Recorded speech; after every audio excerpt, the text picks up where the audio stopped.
Welcome back. Today we are making an Oreo cheesecake cake. I'm going to start by showing you how I made those Oreo cake layers. So I'm using my go-to vanilla layer cake recipe, which starts off by adding our dry ingredients together, mixing them with a bit of unsalted butter, and then adding in some egg whites, some buttermilk, a bit of vanilla extract, and some oil. Once my batter was super smooth, I added in some chopped Oreos. I didn't want to completely crush these because I wanted the speckles to be visible in the cake layers once you cut into them. So as you can see, there are some bits in there, but I'm using my rubber spatula to scrape around the sides to make sure that those bits of Oreos are getting evenly distributed throughout the batter.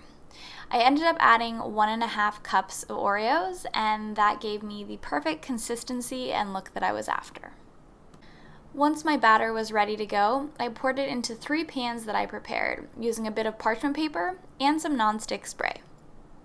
My cake recipes make a lot of batter, so I like to add them either into 3 8-inch cake pans or into 4 7-inch cake pans.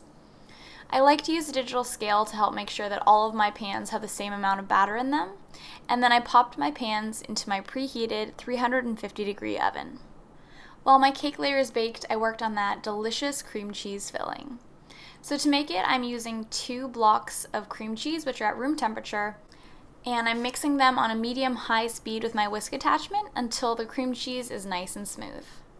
So this is a no-bake filling, so it's super easy. It only uses 4 ingredients, and I'm going to use a bit of sweetened condensed milk. So I'm only using about half of this 14-ounce can, and you don't want to add too much sweetened condensed milk because it thins out the mixture, and you want this to have a bit of thickness so that it will be easier to add between your cake layers. As you're mixing this together, it's important that you scrape the sides of the bowl because some of the condensed milk is going to splatter on the sides, and you want to make sure that everything is incorporated together. So you can see the mixture now is super thick and delicious, and I'm going to add 1 tablespoon of lemon juice that's freshly squeezed. And once that's incorporated, I'm also going to add a teaspoon of vanilla extract. So you can see this filling is nice and thick, it looks so delicious, and it comes together so quickly. I love this part of the cake because you don't have to worry about baking an entire separate cheesecake. This is going to fit perfectly between our cake layers. So I'm including this portion of the video to show you what not to do. So I wanted to make some cheesecake discs, and I thought that if I lined a regular cake pan and sprayed it, that my cheesecake disc would freeze and pop right out of the pan. Spoiler alert, that is not how it worked. The cheesecake discs were super frozen against the cake pan. Even when I ran the pan under hot water, they would not release. So I've altered the recipe now to recommend piping a dam of frosting or a ring around the edge of your cake and just spooning it in between your cake layers. So after I figured that out, I went to work leveling my cooled cake layers. So you can see they've baked to a golden brown, they look beautiful, and I'm just going to use a serrated knife to trim the tops. I'm also trimming any bits of caramelization away from the edges just to make the cake easier to frost. So I just cut straight across and I rotate the cake layer as I do that to get a nice level cut. You can see those beautiful specks of Oreos are hidden in each cake layer, and it's going to taste so delicious when we cut into this cake. So now that my cake layers are leveled, I'm using a dab of frosting on a grease-proof cake board to help secure my first cake layer in place. I'm spreading a thin layer of my cream cheese frosting on top of the cake, and this is when you're getting a replay of me trying to get those cheesecake discs out of the pan. So again, lesson learned, you guys. I highly recommend piping a border around your cake layer and just filling in using a spoon.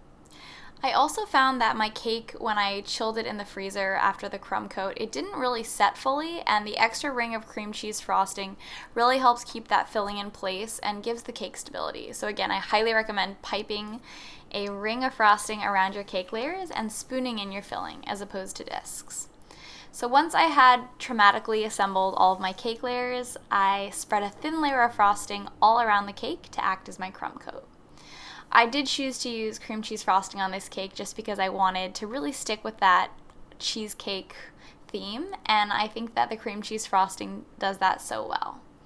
I used my bench scraper to smooth my crumb coat, chilled the cake in the freezer for about 10 minutes, and then added a second thicker layer. So you can see the cream cheese discs are almost peeking through, and my second coat of frosting was able to keep everything in because it was nice and thick, but that's where that ring of frosting is really going to come into play and help you out. So I used my bench scraper and a small offset spatula to get this layer of frosting super smooth. Then it was time to work on our decoration. So I'm using a skyline stencil here that I got on Amazon, and I poked a hole in the other end so that I'm able to use toothpicks to secure it into my cake. So I chilled my cake for about 15 minutes in the freezer after I finished frosting it, and that's going to allow me to press this stencil against the cake and not damage or ruin the frosting. You will have small holes from the toothpicks, but you can easily cover those up with a tiny bit of frosting. I'm filling in the cutout of the stencil with some black buttercream, and once I have a bit of frosting on there, you don't need a lot, you only need a thin layer. I'm going to use my small offset spatula and a bit of white buttercream to make sure that that cutout is fully covered.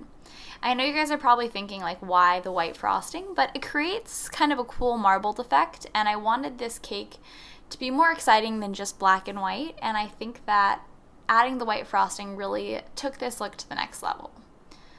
Once I had smoothed it with my small offset spatula, I used my bench scraper to remove any excess frosting, and then I very carefully peeled away the stencil. By chilling your cake, it helps the buttercream in the cutout section kind of firm up, and that's what gives you nice sharp lines. And that's all there is to it. I love the simplicity of this cake, and I'm so happy with how the skyline turned out. So now it's time to cut into this cake. I sadly didn't have a black knife to match, but I figured that this fun holographic knife would do. So you can see those thick layers of cream cheese filling, our Oreo cake layers, and our thick second layer of cream cheese frosting. So this cake is delicious. If you guys want to recreate it, the recipe is up on Chelsweets.com, and I'll include the link in the video description below. So thanks so much for watching. Hopefully I'll see you guys again soon.